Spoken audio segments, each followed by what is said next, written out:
마음을 정돈시켜 주시고 이제 편안한 마음으로 하나님께서 저희들을 예정해서 택해서 주의 백성을 삼으시고 구원받으신 놀라운 사실을 우리가 듣고 배우고 저희 삶에 적용해서 저희 삶이 변화받고 확실한 신앙 가운데 기쁨 가운데 신앙생활 열심히 할 수 있도록 저희들을 지켜 보여주시옵소서. 이 시간을 사모하면서도 오지 못하는 많은 형제들이 있사오니 아버지 지켜주시고 같은 은혜로 저희들도 열심히 공부할 수 있도록 도와주시옵소서. 예수님 이름으로 감사하며 기도합니다. 아멘. 오늘 공부는 선택과 예정입니다. 성경을 통해서 하나님께서 구약시대도 그러고 신약시대도 그러고 하나님께서 사람을 민족을 선택을 해서 elect 선택을 해서 하나님의 목적을 이루어 가시는 그런 얘기는 성경 전체 66권에 다 많이 나와요. 이제 선택과 예정이 같은 말이지만은 포커스가 달라요. 선택은 여러 가지 초이스 중에서 하나를 골랐다는 얘기고 선택은 그렇죠. 근데 예정은 앞에가 예자가 붙잖아요. pre. 이게 미리 알고 택했다. 이게 미리 정했다 이거죠. 예정론이 이제 기독교 교리 중에서 가장 논쟁의 대상이 되고 또 이해하기가 쉬운 제목이 아니에요. 사실은요. 여러분들이 오늘 오셔서 저랑 같이 1시간 동안 공부를 하시면서 이 예정론이 원래 의도한 목적과 그 의미를 우리가 알고 이게 바로 이런 교리구나. 그래서 이제 여러분들 신앙생활에 도움이 되기를 제가 바라요. 이제 우리가 중요한 질문을 먼저 제기를 할게요. 예정론에 의하면은 하나님께서 어떤 사람들은 예정, 미리 정해서 언제부터? 태초 전부터 미리 정해서 어머니 뱃속에서가 아니고 그보다 먼저 정해서 구원을 받도록 인도를 해주시고 구원을 받게 해주시고 근데 또 다른 사람들은 구원을 받도록 하나님이 애를 써서 이렇게 인도하는 게 아니고 내버려 두신단 말이에요. 영어로 유기라 그래요. 유기. 가만 둬버린단 말이에요. 우리가 첫 번째 묻는 게 뭔구니? 하나님이 is not fair. 하나님이 공평하지 않으신가? 하나님이 주권적 선택과 예정이라는 말이 이 말을 어떻게 이해해야 되는가? 이제 그런 질문에 우리가 오게 된다. 당연하죠. 당연한 질문이죠. 근데 우리가 여기에 대한 사도 바울이 이제 많은 사도들 중에서 특별히 이제 선택과 예정에 대해서 사도 바울이 가장 많이 쓰고 밝히고 그런 사도 바울의 예정론이 가장 대표적인 예정론이에요. 그 사도 바울이 의도한 바를 우리가 같이 배우면 우리가 알 수 있어요. 그래서 이제 로마서 사도 바울 쓰셨잖아요. 과목에서 9월 이제 챕터 9, 14 그게 무슨 얘기가 나온 건지 이런저런 얘기가 많이 나오다가 하나님의 선택과 구원과 얘기 나오다가 뭐라 그런 거니? 그런즉 therefore 우리가 무슨 말 하래요? 질문에 대한 답을 하는 거예요. 무슨 말 알아요? 하나님께 불의가 있느냐? 하나님이 불의하시고 불공정하신가? 그럴 수 없느니라. 그런 답을 한다고요. 그럼 분명히 사도 바울한테 이 예정론이 하나님의 불공평을 보여주는 게 아니라는 걸 확실하다고요. 그러면 어떻게 그 말을 우리가 이해해서 우리가 바로 알고 그럴 수 있는가? 공부의 목표예요. 이제 제가 여기에 이제 그 논란이 여러 가지가 있어요. 사실 히스토리컬리 우리가 앞으로 돌아가서 이걸 이제 공부를 좀 하면 좋은데 다른 거 다 우리가 기억을 못해도 여러분이 한 가지만 꼭 기억하시고 여러분 신앙생활 도움이 되기를 원하는 게 뭔지 이게 말하면 이게 이 예정론이 목회적 교리다. 패스토랄한 건 뭔지 목회자가 교인들을 돌보고 가르치고 인도하는 게 목회적이잖아요. 목회적 교리가 진짜 의도하는 바예요. 그 내용이 이제 간단해요. 그것만 여러분이 최소한도 확실하게 내 것을 삼으시길 바래요. 우리의 구원은 내 노력으로 내 노력의 성과로 이루어지는 것이 아니고 하나님께서 미리 정해서 우리가 구원에 이르게 된 거니까 내가 가다가 실수도 하고 낙심도 되고 그럴 때가 많이 있지만은 낙심치 말고 내 구원이 내 노력에 의한 것이 아니고 하나님의 계획과 그의 사랑과 하나님과 관련해서 내 구원이 이루어진 거예요. 이게 사실이다 그러면은 우리가 우리 믿음에 대해서 하나님 정말 감사합니다. 내가 구원받게 된 것이 내 노력의 결과, 내가 뭐 공이 있어서, 내가 뭘 이쁘게 생겨서 똑똑해서 잘나서 이해를, 그게 아니고 하나님의 사랑과 은혜로 내가 구원받게 됐다. 그거 하나만 꼭 기억하세요. 다른 거 다 잊어먹어도 좋아요. 근데 그걸 아는 게 우리 이 믿음에 대한 assurance, 확실에 대한 아주 기본적인 요건이에요. 내가 믿는 하나님, 그분의 은혜로, 그분의 사랑에 근거한 그분의 은혜로 내가 구원에 이르는데, 구원이 얼마나 귀한 것은 우리가 다 알잖아요.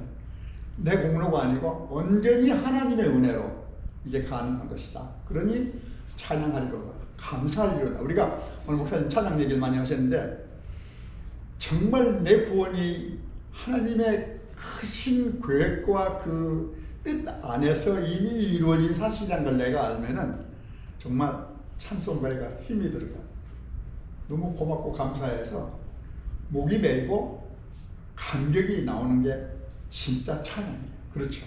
그걸 여러분이 꼭 내 것으로 삼길 바래요. 우리가 이제 자세한 공부를 할 거예요.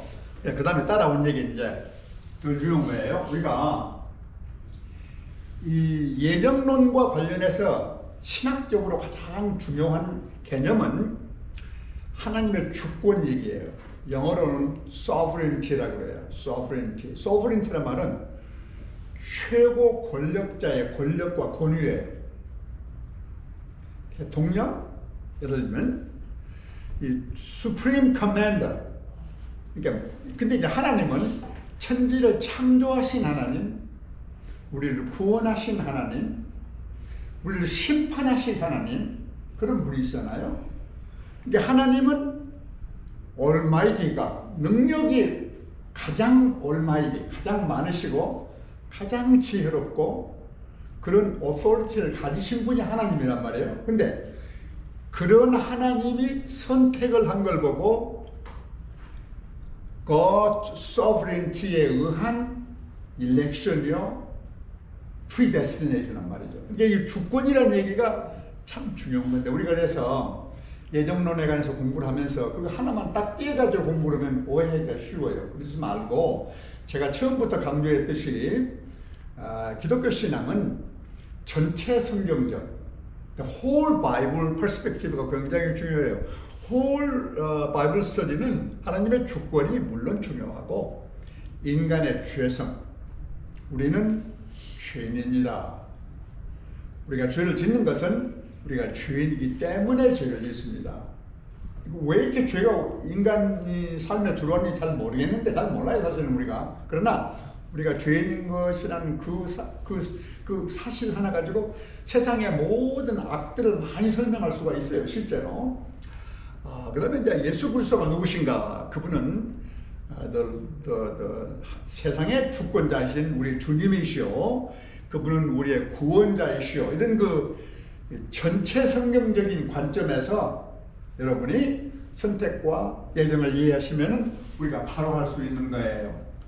이제 6가지 오해를 이제 우리가 여기다가 쓴데, 그런데 되게 우리가 다 아는 얘기들이지만은 그래도 제가 한번 쭉 읽어볼게요. 이런 질문이 있다고. 만약 하나님이 모든 것을 정하시고 어떤 이들은 구원을 받고 영생을 받는데 어떤 이들은 거부했다 그러면 하나님이 자의적이고 독단적이 아닌가? 이런 질문이 당연히 생기죠.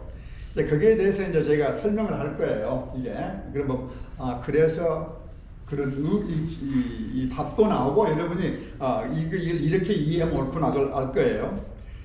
그 다음에 두 번째는 앞에는 독단적이고 자의적이다 그랬는데 그렇다 그러면 또 하나님은 불공평한 게 아닌가? 같은 질문인데 그 포커스가 조금 다른 것 뿐이죠. 근데 사실 하나님이 불공평하신 게 아니에요. 근데 왜 불공평 안 한가? 내가 설명을 드릴게요, 나중에. 그 다음에 세 번째는 하나님은 어떤 이들은 구원받도록 선택하시고 어떤 이들은 그냥 내두었다 그러면 또 같은 얘기네요. 이거 신경 쓸 필요 없고. 네 번째, 인간의 이 의지와 human will, 말하자면요, 하나님이 전권적인 능력과 오토리티와 결정을 통해서 모든 걸 예정했다 그러면 우리 인간의 책임은 아무것도 없잖아요. 하나님이 다 했으니까 내 책임이 없잖아요. 근데 우리 인간에게 하나님께서는 자유의지를 주셨잖아요. 프리윌을 주셨다면 하나님의 이 전권적인 선택과 예정과 우리 인간의 자유의지하고 컨플릭트가 있는 게 아닌가. 하나님이 다 예정했으면 전도할 필요가 뭐가 있어. 다 알아서 기어올 텐데. 그런 문제들이 많이 생긴다고 실제로. 근데 그런 것도 이제 가면서 여러분이 이제 쉽게 이해가 될 거예요. 그다음에 다섯 번째는 어떤 여기에 대한 비평을 하는 사람들은 이 예정론이 특별히 그 더블 예정론, 그러니까 더블 이중 예정론이라는 거 본거니 어떤 사람은 구원하고 어떤 사람은 구원 안 하시고 내버려두고 이중 이것은 아주 무섭고 가혹한 신학적인 그런 믿음이다. 그렇게 비판하는 사람들이 있다고요.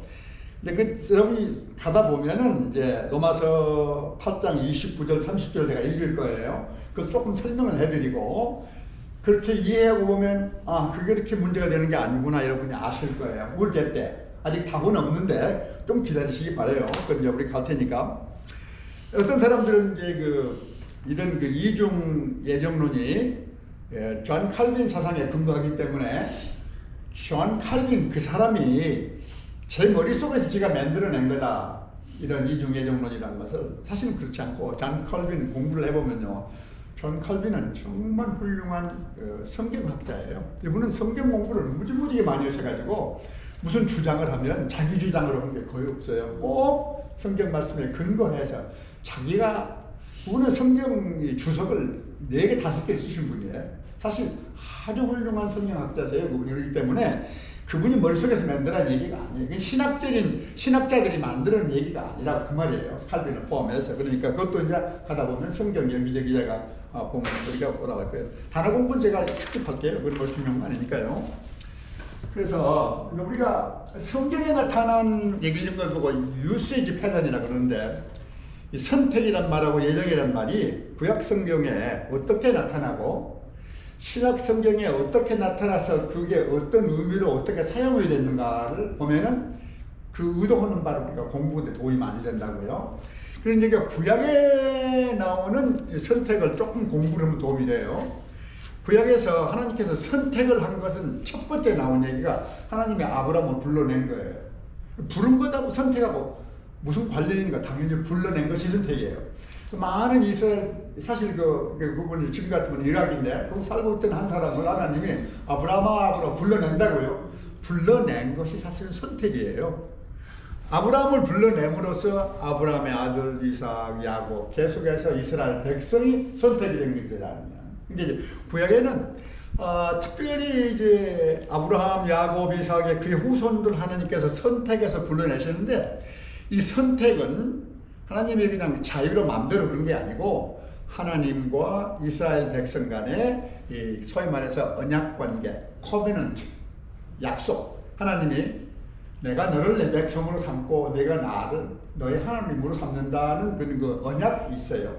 그 언약에 근거해서 선택을 한 거예요. 그렇게 이해하시면 되죠? 그러니까 구약에서는 민족을 불러냈어요. 그렇죠? 민족, nation, 이스라엘이라는 민족. 이스라엘을 불러낸 목적이 있다고요. 이스라엘이 이뻐서 저희들이 잘나서 불러낸 게 아니라고요. 이스라엘 사람들은 자칫하면 자기들이 대단하다고 생각한다고요. 사실 성경적이 아니에요. 성경에는 하나님께서 이스라엘 백성을 부른 것은 그들을 사용해서 온 세계 복음을 전하기 위해서 They are blessed to be a blessing. 그런 말 한다고요. 그 사람들이 축복을 받은 것은 왜 하필 이스라엘을 불러내는지 사실 잘 몰라요. 우리는 성경에 나와 있잖아요. 그러나 그게 그들을 위한 게 아니고 온 세계에 하나님과의 관계를 계속하고 확장시키기 위한 목적을 위해서 부름을 받은 건데 이스라엘 백성들은 어떤 의미에서는 그들의 책임을 유기한 거예요. 떠나서 자기들 민족만 잘났고 자기들 민족 위주로 주위 민족들을 학대하고 그렇게 한 건 잘한 게 아니에요. 현대 이스라엘도 막 너무 주변 팔레스타인들 그렇게 하는 거 잘못한 거예요. 그 성경적인 게 아니에요. 현대 이스라엘도 마찬가지고 옛날 이스라엘도 마찬가지고 그분들이 원래 하나님 뜻대로 살지 못한 백성이에요. 사실은요. 그런 걸 우리가 그런데 신학에 오면은 신학은 항상 그 구약의 개념을 계승해 받아갖고 그걸 완성하는 게 항상 신약에 나와요. 거기서 끝나는 게 아니고 범위를 확장을 해요. 아까는 이스라엘 조그만 민족을 불러서 온 세상을 구원하기 위한 하나님의 계획이었는데, 지금은 우리 믿는 자들을 불러서 하나님 백성으로 삼아서 커뮤니티가 뭔 거니? 출추가 커뮤니티예요. 이 교회가 참 중요한 거예요, 사실은요. 신약 시대에 와서는요, 예수님께 땅에 오신 것이 많은 사역 중에서 교회를 세우시기 위해서 오셨어요. 그래서 교회가 마음에 안 드는 거 많이 있더라도 다 우리가 참고 이해하고 교회 안에서 하나님의 구원 계획을 우리가 이뤄가기 위해서 애쓰고 노력하고 더욱 낮은 자리에서 우리가 계속하는 것이 우리에게 주어진 사명이에요, 사실은요. 그래서 이제 그 범위가 되고 확장이 되고, 그리고 이제 선택 얘기를 할 때 신약에 오면은 궁극적인 선택을 받으신 분은 예수님으로 나와요. 그 예수님을 통해서 온 세상의 백성들이 구원을 얻는 거예요. 교회는 그 중간에 있는 미디엄이죠, 그렇죠? 단체죠. 그렇게 이해를 하시면, 그래서 이제 그 교회 공동체하고 개인의 구원 문제하고 선택이 이게 좀 더 갈등이 있고 그래요. 그러나 뭐 제가 볼 때 그렇게 것은 중요한 것은 아니고요. 이제 저희가 많은 사도들 중에서 특별히 바울 사도의 선택 이론이 아까 말씀드린 대로 제일 중요한데, 바울 사도의 서신을 읽다 보면은 그분의 우리의 가르치면 되다 서신으로 나오잖아요. 여러분이 이제 로마서를 읽을 때 뭘 가지고 관심을 보는 거니? 로마서나 예배소서나 이런 걸 읽으실 때, 갈라디아서 읽을 때 키워드가 있어요. 거기 여러분이 이거로구나 그거 해야 되는데, 하나님의 계획이란 말이 많이 나와요. 의도하신 뜻, 이게 뜻, will and plan이란 말이 많이 나와요. 태초 전부터 계획하신 뜻, 그런 표현이 많이 나와요. 그래서 뜻이란 말, 목적, 전성경적 계획, 그런 표현이 나오면은 이게 태초부터 시작한 하나님의 구원계획 전체를 얘기하는구나. 그걸 빨리 여러분이 캐치를 하시라고. 그러면 성경 읽는데 도움이 많이 돼요. 오케이. 그래가지고 이제 예배소서, 아까 제가 말씀드렸잖아. 예배소서. 우리가 예배소서를 지금 내가 3번째 읽고 있다고. 여러분이 성경, 여러분 성경, 셀폰에 있는 성경 다 펴요. 근데 읽으면 도움이 돼. 말로 제가 그냥 한 것보다도 성경을 보시면서 한 것이 가장 여러분에게 밑에 있는 도움이 돼요. 자, 제가 한국말 읽을게. 영어는 시작 풀고. 예배소서 1장 3절에 말이에요. 우리가 하늘에 속한 신령한 복에 대해서 얘기를 많이 했다고요. 근데 보세요. 조금 가다 보면은 4절에 가보세요. 창세 전에 그런 말이 나온다고 그렇죠? 하나님 천지를 창조하시기 전에, 그렇죠? 그 다음에 그리스도 안에서 우리를 택하사, 일렉트란 말이 나오잖아요. 그게 일렉트했단 말이야. 언제? 태초 전에. 이게 성경에 나온 얘기를 신학자들이 쓴 거예요. 이게 딴 게 아니고. 그 다음에 우리를 선택을 했는데 4절에 가게 되면 무슨 목적을 위해서 선택을 했는가가 나와요. 그 다음에 우리로 그 사랑 안에서 두 마디 말이 나와요. 두 마디 말이. 그 앞에서 첫 번째가 뭐예요? 거룩하고 holiness예요. 그 다음에 흠이 없고, 그래서 거룩하단 말이 뜻이 뭐예요, 여러분이? 거룩한 게 이거 성경 들고 이게 거룩한 게 아니고, 거룩이란 말의 가장 기본 컨셉트는 set apart, 다른 걸로부터 구별된다는 얘기예요. 그 말은 무슨 말이에요? 우리가 세상 사람들하고 사는 목적이, 사는 의미가, 방법이 우리가 세상 사람들하고 똑같으면 홀리라고 그런 걸 교회 관계된 거 전부 홀리 그렇게 생각하지 마시고, 우리의 생각과 판단과 의지와 세상을 보는 눈과 이 모든 면에서 세상 사람들하고 우리는 다른 사람이에요. 그거 보고 이제 빛과 소금이 되라 그러고 등대가 되라 그런 거라고. 우린 set apart. 그게 거룩함의 기본 아이디어예요. 이랬죠. 그런 목적을 위해서 하나님께서 우리를 택하셨다고요. 흠이 없게 하려고. 십수투성인데 그러나 목적은 흠이 없는 우리를 하려고. 그 목적을 위해서 우리를 선택하셨고, 그 다음에 5절에 가면은 기쁘신 뜻이란 말이 자꾸 나온다고. 하나님께서 뭘 하면 말이에요. 하나님이 아비추럴하게 제멋대로 자기가 하고 싶은 걸 한 게 아니고 하나님의 기쁨을 위해서 하나님께서 원하시는 것을 캐리하기 위해서 모든 일을 하시고 기쁘신 뜻대로란 말이 여러분 나와요. 여기 보시면 알 거예요. 우리를 예정하사, 그 예정이 이제 말하면 아까 말한 predestination이라고요. 그러니까 elect했다, predestinate다 이런 것들이 예배소에 몇 번 나오고 갈라디아서에 나오고 로마서에 나오고 성경에 다 나온 얘기들이에요. 이게 사실 다. 조금만 더 읽어요. 그 다음에 이제 7절에 가게 되면은 우리는 그리스도 안에서 밤낮 그리스도 안에서 그러죠. 그렇죠? 안에서 그리스도를 통해서 그의 은혜의 풍성함을 따라서 피로 말미암아 그 죽음을 통해서 우리가 죄 사함 받은 얘기 나온다고요. 이제 구원을 통해서 우리가 거룩하고 흠이 없는 생활을 할 수 있는 거예요. 기독교 원래 가르침은 말이에요. 그다음에 이제 9절이 이게 키예요. 그 뜻, 하나님의 뜻 얘기죠. 하나님의 의지와 뜻 자꾸 반복이 되죠. 그 뜻의 비밀을 우리에게 알리게 하신 것이요, 리빌해 주신 것이요. 그의 기뻐하심을 따라 또 기뻐하심 얘기가 나오죠. 그리스도 안에서 때가 차매. 이게 중요한 말이에요. 때가 차매. 때가 차면은 마가복음 1장 4절에 가면은 예수님이 첫 번째 메시지가 뭐예요? 때가 차매. 이렇게 나온다고. 때가 차는 거 영어로 in the fullness of time.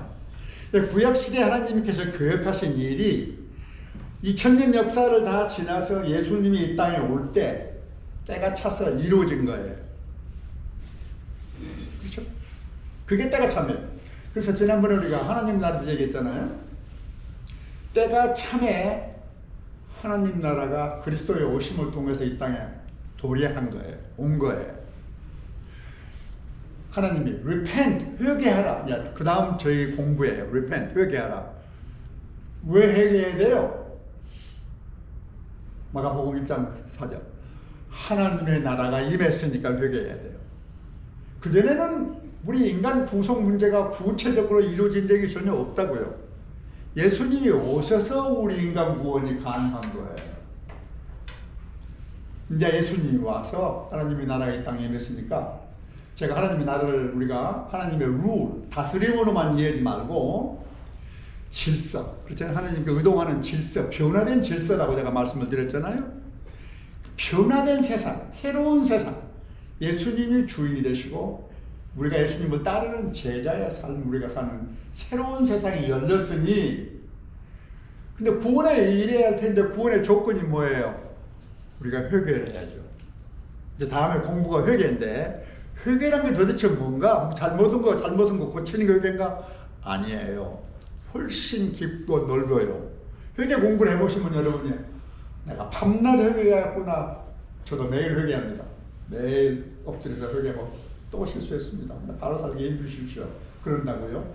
이게 읽어보면 말이에요. 이제 14절까지 읽으려면 시간이 너무 없어 제가. 그러나 집에 가셔서 에베소서 1장 3절부터 14절까지 또 한번 읽어보시면서 이 선택과 예정과 관련해서 하나님의 뜻, 의도하신 바, 그 안에서 우리가 선택받은 것, 이게 하나님의 은혜다.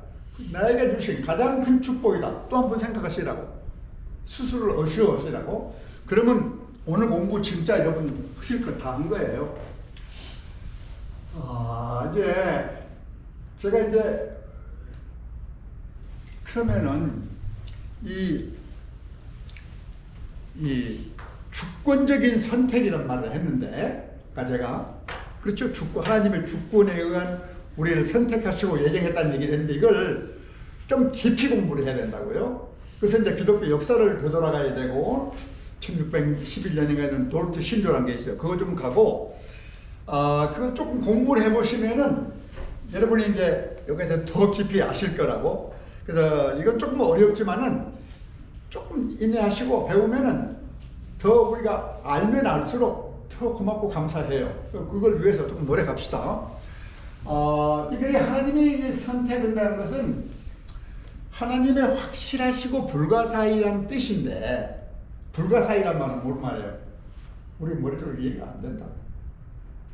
성경에 나온 얘기를 신학자들이 이모로 저모로 설명을 하고 변호를 하지만은 궁극적으로는 우리 머리 가지고는 이해를 못해요. 우리 그걸 겸손히 억셉트를 해야 돼요. 오케이. 세상에 이해 못하는 거 많이 있는데 하나님의 이 신비한 구원의 사역에 대해서 참 몰라요. 우리가 그것을 인정하면 굉장히 많이 되고요. 그래서 조금 더 가가지고 무조건적인 선택이란 말이 나옵니다. 여러분 들어보셨을 거예요. 무조건적인 선택. 혹시 여러분이 튤립이라고 들어보셨어요? T-U-L-I-P? 튤립. T-U-L-I-P? 칼빈의 5개 뭐라 그래 한국말로 한국말 칼빈의 5대 강령? 장령? 칼빈의 5대 강령. 한국말도 이제 헷갈아버리네. 제가 여러분에게 임프레스를 하기 위해서 이걸 제가 해봐요. 이게 이제 튤립이라 그래. 튤립. 여기 나갔다가 여러분 이걸 딱 생각을 하면은 제가 집에서 이제 나 혼자서 어떻게 하면 우리 친구들이 이거 좀 머릿속에 딱 기억할까 하다가 이게 튤립의 이름이 T-U-L-I-P.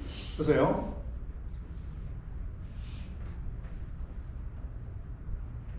튤립 포드를 제가 해볼게요.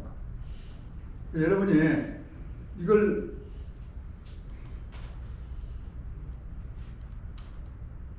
이거 이상하다. 튤립 포드 그랬으니까 튤립 포드면 되는데 너무 많이 갔어. 이제 보세요. 제가 하나 보여드릴게. 자, 얼른 와라. 안 올라와요? 튤립이 여러 개 있는데 이거 하나 한번 보세요. 여러분이 이거 기억하세요. 튤립, 플라워, 튤립, T-U-L-I-P. 그게 이제 이니셜만 따가지고 칼빈의 5대 강령을 설명을 한다고. 그래서 여러분이 기억할 때 튤립 그걸 기억하시라고. 그래서 그거 기억하라고 지금 나 사진을 보여드리는 거야. 튤립, 오케이. 튤립을 기억해요. 이제 튤립 갑니다. 거기 가면은 튤립을 가면은 그 칼빈의 5대 강령이 나와요. 근데 칼빈의 5대 강령에 대해서 알면은 여러분 신앙생활에 크게 도움이 돼요. 그래서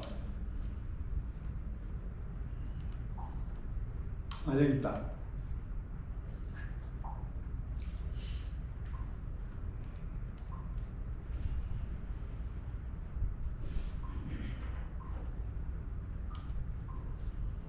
이게 너무 어려운데 그래서 한 번 더 해야지. 우리가 할 수 있는데 해봅시다. 우리가 선택의 기준을 우리 선택은 이제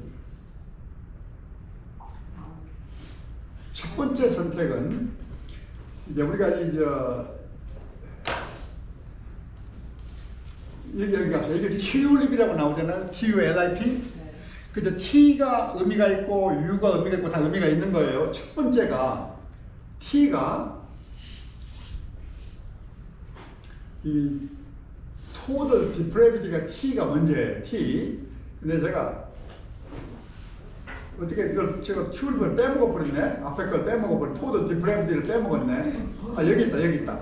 이게 total depravity가 T예요. T, total depravity. 이제 우리가 전적 타락이라고 그러죠. 우리가 total depravity, 전적 타락이라고 우리는 그 말의 의미를 내가 as bad as can be, 가장 타락을 많이 한 그런 의미가 아니고, 이 튤립은 뭔거니? T의 total depravity는 우리의 생각과 마음과 의지와 우리 삶의 모든 영역 모두에서 every area of our life 우리가 타락한 거예요. 죄가. 그렇기 때문에 뭘 못해요? 하나님의 진리가 우리에게 올 때 그게 진리로 다가오지 않는다고요. 그러니까 우리가 토들 타락을 해서 정도가 아니고 범위가 넓어서 진리가 우리가 올 때 싸운다고. No, 이게 거짓말이야.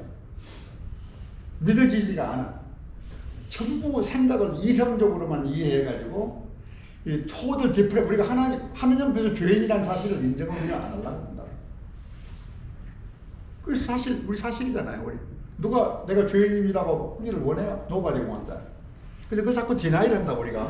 그래서 이제 그 토들 디프라비티를 여기서 이걸 지금 제가 지금 이게 전적 타락이란 말이 지금 잘 못 썼어요. 아시죠? 전적 타락이 토들 디프라비티예요. 그 다음에 지금 unconditional election이 두 번째인데 지금 믹스업이 돼가지고 섞어놨어요. 그거는 설명 내가 해드릴게요. 그래서 이제 전적 타락, 아까 말씀드린 대로 죄가 우리를 너무나 왜곡을 시켜가지고 은혜가 없다면 우리는 하나님보다 다른 것을 더 사랑하게 우리가 되어 있어요. 우리가. 그리고 우리의 마음, 몸, 감정, 영혼, 우리의 삶의 모든 부분이 죄의 영향을 받아서 우리 스스로는 여기서 벗어날 수가 없다. 토tal depravity가 그런 말이에요. 이해되셨죠? 자, 그러므로 결론이 뭐예요? 하나님 은혜가 없이는 우리는 신앙생활 할 수가 없어요. 그게 칼빈의 첫 번째 가르침이에요. 오케이? 그런데 그런 전적 타락된 상황에 있는 우리들을 하나님이 내팽개쳐 부르지 않고 하나님이 unconditionally 선택을 하신다. 우리를. uncondition이란 말은 두 말인데 un이란 말하고 condition이란 말이에요. 그러니까 조건적인 선택이 아니고 무조건적인 선택이에요. 무조건적인 선택이란 말은 뭔거니? 내가 잘나서, 내가 이뻐서, 내가 이해를 잘해서, 뭘 내가 잘해서 내 공과로 하나님이 우리를 믿도록 인도해 주신 그 선택인 게 아니고 하나님이 unconditionally 우리를 accept를 택해서 우리를 자기 백성으로 삼으셨다는 얘기예요. 그게 unconditional election이에요. 이게 election이 어떤 election인가? unconditional election이라 그 말이죠. 아까 우리가 하나님께서 우리를 선택했다는 얘기하고 하나 더 나가서 unconditional election 얘기는 더 깊은 진리죠. 그렇죠. 한번 생각해 보세요. 내 공과로 하나님이 나를 택해서 하나님 백성을 삼으신 게 아니고 난 잘 모르는데 나 공과는 아무 상관없이 하나님이 나를 택해서 그의 백성을 삼아서 구원에 이르게 해주셨다. 찬양할 수밖에 없죠. 그렇죠. 그 얘기가 두 번째 얘기예요. 그 다음에 무조건적인 선택은 이제 네거티브 사이드가 있어요. 어떤 사람은 그렇게 했는데 어떤 사람은 그렇게 안 하고 내버려 뒀다고. 아까 우리가 문제를 제기했잖아, 맨 처음에. 그러면 God is not fair. 그렇게 물을 수가 있다고. 거기에 대한 답을 해야 할 거 아니에요? 그걸 할 거예요. 조금 기다리세요. 그 다음에 또 이제 나중에 그 설명할 테니까 그 말을 유기했다. Leave him alone. 가만 둬버린 거예요, 그냥. 그 다음에 이제 제한된 속죄라는 것을 튜립에서 L이에요. 이게 Limited Atonement인데 하나님이 모든 백성을 다 구원해버리면 쉬울 텐데 그렇지 않으시고 하나님의 구원은 제한된 구원이에요. 특별히 이제 전통적인 신학에서는 하나님의 구원은 only 구원받은 백성만, 예수 그리스도를 그의 구주로 영접한 사람만 구원을 한다, 이렇게 제한을 하고 있어요. 그래서 그리스도의 죽음 얘기를 할 때 생각해 보세요. 100사람이 10,000사람이 다 듣고 그걸 진리로 내 것으로 내가 embrace해서 내 삶을 그 위에 빌드는 사람이 있는가 하면은 그것을 싸우고 못 믿고 믿어지지가 않고 그런 사람들이 많이 있다고요, 세상에. 그렇잖아요? 그러니까 이 제한된 속죄가 이제 많은 사람들에게 걸거치는 거예요. 그런데 이제 irresistible grace도 알고 보면 대단한데 irresistible하고 resist는 누가 나한테 뭘 오퍼를 no 그러잖아요. 우리가 저항을 할 수가 없는 은혜란 얘기예요. 이것도 이제 얼른 이해하기가 힘든데 제일 쉬운 것은 로마서 8장 29절이에요. 로마서 8장 29절 읽어보시면은 무슨 얘기가 나온 거니? 읽어보세요. 읽어보시면 같이 다 읽어봐요. 로마서 8장 29절. 여기가 좀 유명한 구절이니까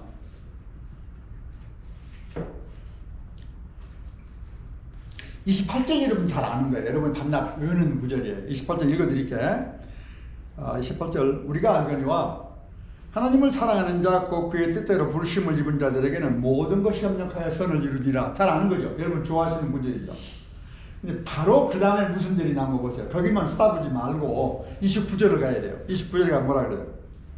하나님이 미리 아신 자들을 영어로 foreknowledge라 그래요. 언제부터? 태초 전부터 미리 아신 자들을 그들의 형상을 본받기 위해서 미리 정했으니 predestined, 그렇죠? pre-knowledge, predestination, pre란 말이 계속 나와요. 예전이란 말이에요. 전에. 그러니까 미리 아신 자들을 미리 정하셨고 많은 형제들 중에서 맏 아들이 되게 하려 하심이라. 하나님의 인헤리턴스, 우리에게 주신 그 선물이에요. 유산이란 말이에요. 그 다음에 30절에 가면 미리 정했다 그런다고. 예정이잖아요. 정하신 자들을 그 다음에 뭐라 그래요? 하나님께서 불렀다 그런다고. 부르신다. 하나님이 우리를 불러서 우리가 그의 백성이 된 거예요. 근데 이 순서를 보면 말이에요. 이게 대해서 이제 신학자들과 얘기가 많은데, 우리를 부르시기 전에 뭐가 있었어요? 미리 아신 게 있고, 미리 아신 것을, 그 다음에 뭐예요? 미리 정했고, predestination. 근데 이런 그 앞에 있는 얘기들이 중요하단 말이에요. 이것은 온전히 하나님의 은혜로만 가능한 거예요. 그 신비한 세계예요. 우리 잘 몰라요. 우리가 아는 것, 하나님 날 불러서 이 가스펠이 우리에게 전달이 됐을 때 it made sense to me. 그래서 받아들인 거예요. 그 다음에 또 가서 30절에 의롭게 하신다 그 말이 또 나오잖아요. 의롭게 하신다. 우리를 의롭게 하시고, 그 다음에 하나 더 보태가지고 이제 의롭게만 아니라 어떻게 하신다고? 영화롭게 하신다 그런다고. 근데 보세요. foreknowledge, predestination, call, 그죠? 구원을 해갖고 우리를 거룩하게 하시고, 하나 더 떠가지고 우리를 영화롭게 하신다. 예수 그리스도의 영광에 부활한 다음에 우리가 참여할 수 있도록까지 해주신다고 사도 바울은 쓰고 있어요. 여기에. 그게 구원의 은혜예요. 이게. 그래서 이제 우리가 그걸 다 이 성경 말씀 우리가 알고, 와, 우리가 받은 구원이 정말 대단하구만. 여러분이 성경 말씀을 하나님의 말씀으로, 하나님의 약속으로 받아들이면은 성경 말씀은 정말 귀한 소스예요. 그렇죠? 나중에 기회가 되면 What is the Bible? 정말 공부할 제목이에요. 또한 하나님은 정말 누구신가? 제가 볼 때 신앙생활에 제일 중요한 것은 하나님은 누구신가? 예수님은 누구신가? 성경은 무엇인가? 그 세 개만 확실한 답이 있으면은 우리의 신앙은 solid, 100% solid. 그렇죠? 근데 그게 또 사실 어렵거든요. 깊고 어렵고. 이게 보통 교회에서는 그런 제목을 다루질 않아요. 그런 거 여러분 설교 들어보신 적 있어요? 10년 동안, 20년 동안 한 번도 못 들으셨을 거예요. 목회자들이 그러는데 그런 중요한, 진짜 중요한 문제를 자꾸 씨름을 하는 걸 잘 안 하신다고요. 왜? 교인들이 모르니까. 저는 그렇게 옳다고 생각 안 해요. 교인들 다 이해할 수 있어요. 잘 인도해주면 교인들이 배우기를 원하고. 저는 그렇게 생각해요. 개인으로서는. 우리 모든 평신도들이나 목회자나 모든 사람들이 하나님을 더 깊이 알고 사랑하고 섬기고 싶은 마음이 다 있다고. 우리 모두에게는. 우리 그런 능력도 하나님께서 우리 주셨다고 사실은. 아마 제 생각하고 여러분 같으실 거예요. 그 다음에 이제 마지막에 성도들이 있는데, 이것은 이제 perseverance of the saints인데 아이디어는 간단해요. 우리가 신앙생활 하다가 낙심돼서 교회도 안 나쁘고 치아 뿌리고 그럴 때가 많이 있다고요. 하나님께서 끝까지 우리를 지키셔서 우리가 하나님 앞에 갈 때까지 우리가 신앙을 잘 지키도록 인도해 주시는 거예요. persevere, 인내하도록 우리를 인도해 주신다. 이 튤립이 TULIP가 사실은 이 개혁신학의 아주 파운데이션 한 거예요. 뭐 이거 다는 아니죠. 그렇지만 개혁신학을 한마디로 설명하십시오. 튤립. 그러면 잘 하시는 거예요. 많이 오늘 여러분이 선택과 예정에 대해서 공부를 왔다가 개혁신학의 알맹이까지 배워가지고 가는 거예요. 그건 덕이에요, 사실은요. 그렇죠? 이제 마지막 이거 공부를 해봅시다. 제일 어려웠던 문제. 하나님이 무조건 선택을 했다 그러는데 그 특정한 사람들은 선택에 구원해 주시고 나머지 사람들 그대로 죄악에 머물러 내버려 주셨다면 질문은 그 뭐 복음 전파를 듣고 믿고 회개하고 구원받는데 왜 다른 사람들은 죄 가운데 머물러 심판을 받도록 내버려 두십니까? 이 질문 다시 돌아가자고 우리가 이제. 하나님 불공평하신가? 여기에 대한 답이 이런 문제를 가지고 기독교 역사를 되돌아가 보면 지난 한 AD 한 400년부터 로마가 망하기 시작하면서부터 한뭐 식슨 종교개혁이 있을 때까지 우리 early church father들 이런 문제를 가지고 씨름을 많이 했어요. 1610년에 나온 소위 말하는 도르트 신조라는 게 있어요. 캐넌스 오브 도르트라고 그러는데 거기 이제 뭐 제가 알미니스라는 여러분 안 들어보요. 알미니스라는 그 어떤 이제 좀 삐딱한 이방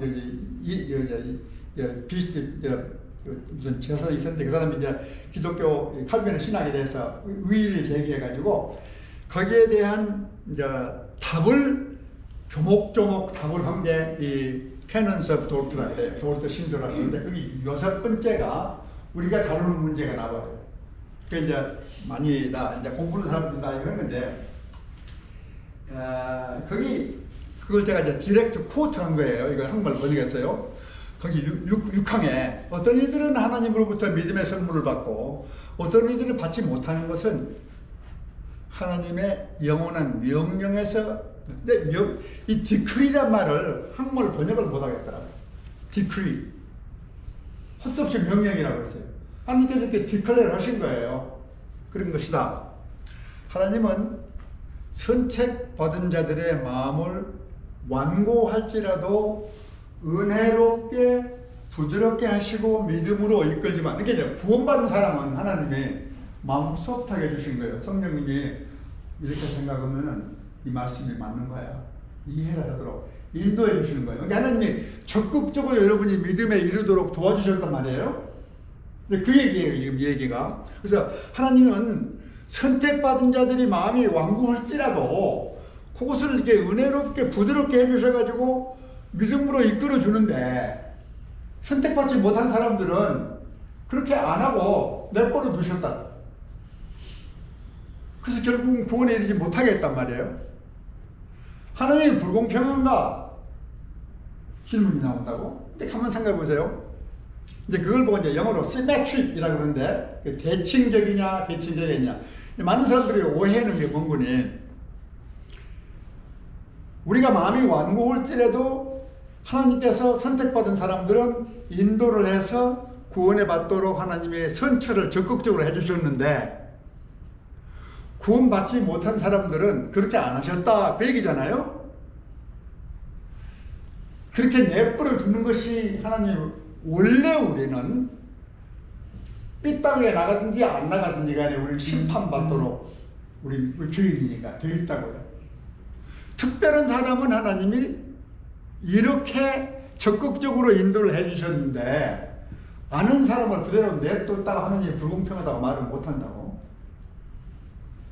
근데 하나님이 그 말 아까 안 삐딱한 사람들을 하나님이 인도해서 마음을 바꿔주신 것 같이 안 믿는 사람들을 하나님이 믿지 못하도록 방해하게 그런 말이 아니라고요. 이게 대칭적이 아니란 말이에요.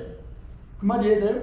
영어로 symmetry라고 그러는데 그 말 이해되시죠? 근데 하나님이 우리를 마음을 이렇게 인도해 주셔서 믿게 해 주신 것이 하나님의 은혜일 뿐이지 그렇게 안 했다고 하나님이 당신 불공평합니다 말은 못한다 그 말이에요. Makes no sense to me. 근데 왜 어떤 사람은 선택을 하고 선택을 안 하는지 we don't know. 그 미스터리로 남아있다고요. Makes sense, right? 그래서 우리가 이제 결국은 다시 돌아가서 아까 지금 선택받은 자들 능동적으로 하나님의 믿음으로 인도했듯이 안 받은 자들 능동적으로 반대하는 건 아니란 말이에요. 그 설명 제가 했고 그래서 영어로 reprobate는 선택을 받지 못한 사람들 reprobate예요. 그 사람들인데 근데 그래서 비대칭적이다. 다시 돌아가서 아까 이게 조금 제가 설명을 좀 드릴게요. 그러면 하나님의 이 주권적인 선택이 어떻게 보면 불공평하게 보이고 그럴 수 있는데 신학 공부를 해보면요. 저도 뭐긴 세월 못하지만 내가 이해하는 만큼 열심히 공부를 해보면 신학의 시작은요. 비기닝이 하나님이 누구신가부터 시작해요. 하나님이 어떤 분이신가부터 시작을 해요. 그래가지고 하나님이 어떤 일을 하신가로 연결이 돼요. 그러니까 우리가 하나님의 정권적인 선택을 이해할 때 그 정권적인 선택을 하시는 하나님의 성품이 무엇인가를 먼저 이해를 해야 된다, 우리가. 그래야만 이 예정에 대해서 바로 알 수 있다고. 성경에 나온 하나님은 좋으신 하나님, good God, goodness. 하나님은 좋으신 하나님이요, 의로우신 하나님이요, 공평하신 하나님이요. 그 하나님이 우리가 범죄할 때 분노하시는 하나님이요. 만일 하나님이 우리가 범죄했는데 죄에 대해서 범죄 안 하면 그건 진짜 하나님이 아니에요. 성경에 나온 하나님이 아니라고. 이해되시죠? 그러면 저는 저 개인 우리 신앙, 우리 각자 신앙 스스로 생각해 봐요. 저 개인의 경우에 저희 간증은 몽군이 저는 하나님을 생각할 때 아주 참 좋으신, 내가 이해를 못해도, 이해 안 되는 세상에 많은데도 참 좋은 아버지 같은 느낌이에요.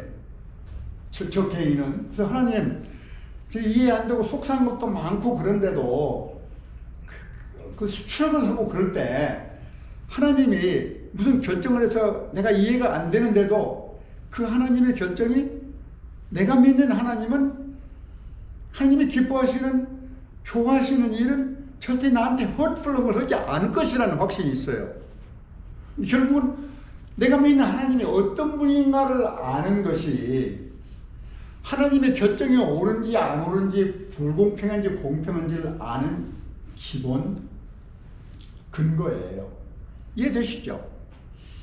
그렇기 때문에 기독교 신앙을 우리가 바로 이해하려고 하면 하나님이 누구신가에 대해서 먼저 알아야 돼요. 우리가 하나님이 누구신가를 정말 알면, 이제 우리가 말로 그냥 하나님은 이런 분이다 그런 게 아니고, 하나님께 자신이 누군지, 자기는 어떤 분이신지, 그분의 계획은 어떠신지, 그 뜻은 무엇인지를 써놓은 게 성경이니까, 여러분이 그래서 성경을 읽는 거예요. 많은 사람들이 성경을 왜 공부합니까? 저는 우리하고 하나님의 관계를 사랑 관계로 이해하거든요. 첫 번째는 사랑 관계로. 나 사랑하는 사람이면 내가 알고 싶어요. 사랑하는 사람의 뜻이 무엇인지, 왜 그렇게 했는지, 어떤 분인지 알고 싶은 게 당연하잖아요. 그래서 저는 성경 말씀을 일단 하나님 말씀으로 우리가 영접을 하면은 성경 말씀이 연애 편지하고 똑같다고요. 알고 싶고 이해하고 싶고, 더 모르면 책을 찾아가지고 다른 사람들은 뭐라고 썼지? 1600년의 사람들은 어떻게 이해했는가 알고 싶고, 그래 공부를 하는 거란 말이에요, 우리가. 그래서 결국 다시 돌아가서 선택이고 예정이고 우리가 바로 이해하기 위해서는 첫 번째, 내가 믿는 하나님이 어떤 하나님이신가, 어떤 성품을 가진 하나님인가가 제일 중요해요. 맞죠, 여러분? 다 의리하실 거예요. 근데 그 하나님을 아는 것이 이제 제일 중요한데, 저는 오늘 저는 항상 목사님 설교 말씀을 들으면 제 공부하는 것과 관련해서 생각을 제가 많이 하게 돼요. 아무래도 조금 말씀드릴게요. 다윗 얘기를 오늘 목사님 이가 해봅시다. 그러면 우리가 다윗이 이제 어려움에 있잖아요. 69편 읽었잖아, 목사님께서 오늘. 저는 I appreciate this sermon actually. 이제 물이 차는 그런 어려움에 헤매고 있다가 쭉 가다가 29절까지 갈 때까지 갈등 속에서 헤매고 불평하는 얘기만 나온다고. 하나님 너무 힘듭니다, 이거. 죽을 지경입니다. 그게 나오잖아요. 29절에 가서 바뀌죠. 목사님 인도해 주셨잖아요. He's quite right. 29절에 뭐라 그래요? 내가 눈을 들어서 하나님을 바라보기 시작한다고요. 그렇죠. 그러니까 내가 물에 빠져서 헤매고 있는 데서 문제 해결이 시작이 된다고요. 찬양한다고 나간다고. 자, 제가 질문을 이렇게 들어보세요. 저 혼자 질문했던 거예요. 여러분도 질문을 해보세요. 내가 그 상황에 빠져 있어요, 지금. 이해가 안 되는 아주 어려운 공경에 내가 처해 있어. 대부분 우리는 어떻게 합니까? 거기서 못 헤어나온다고. 불평하고 짜증내고 별짓 다 하다가 시간이 다 간다고. 그렇죠. 데이빗은 어떻게 해서 고개를 하늘로 들었을까? 영어로 What prompted him to look up to heaven? 하나님을 생각하고 내가 아는 하나님. 결국 다윗의 믿음 얘기예요. 다윗이 어떤 사람이에요? 한번 생각해 보세요. 어려서 목동 오면서 아무것도 별 볼품 없는 어린아이였어요. 막내. 하늘을 보니까 이 아름다운 하늘, 이 아름다운 하늘을, 밤하늘을 보면서 다윗이 이 온 세상을 지으신 분이 내 하나님이로구나. He knew that. 그분이 왕이 되기 전까지 사울로부터 많은 핍박을 받고 어려움을 겪었어요. 그 어려움 가운데 지켜주신 분이 하나님인 걸 이 사람은 안다. 왕이 돼서 싸우면서 쫓겨다니고 참 어려운 고비를 많이 넘긴 사람이에요. 근데 그분은 그럴 때마다 하나님께서 구원해 주셨어요. 그래서 지금 무슨 특별한 상황이 지금 다윗으로 하여금 물이 내 목에 찹니다. 곧 물에 빠지겠습니다. 나를 구해주십시오. 이렇게 불렀는지 사실은 몰라요, 우리가. 어떤 상황에서 10편, 69편을 잘 모른다고 사실은. 그런데 아는 것은 뭐니 우리는 그 다윗은 하나님을 알아. 하나님이 어떤 분인지 안다. 우리 신앙도 다윗같이 하나님을 내가 아는. I know God personally. And God knows me personally. 우리가 그런 확실한 믿음이, 제가 전에 믿음 설명을 하면서 여러분에게 믿음의 알맹이는 trust란 말했죠. 기억나시죠? trust. trust란 말은 무슨 belief하고 trust가 다른 점 뭐냐? trust는 rely한다, depend한다 그 얘기예요. 내가 어려움이 처해올 때 내가 하나님 앞으로 시선을 돌리는 것은 내가 그를 의지하기 때문에. 왜? 지난 과거의 삶에서 나를 인도해 주셨거든. 이게 경험이 있는 거라요, 내가. Make sense to you? 그렇죠? 우리가 예정론 어렵지만은 그런 하나님 우리가 알고 믿고 확신하면은 예정론 no problem. 이해되시죠? 도움이 되길 바라요. 감사합니다.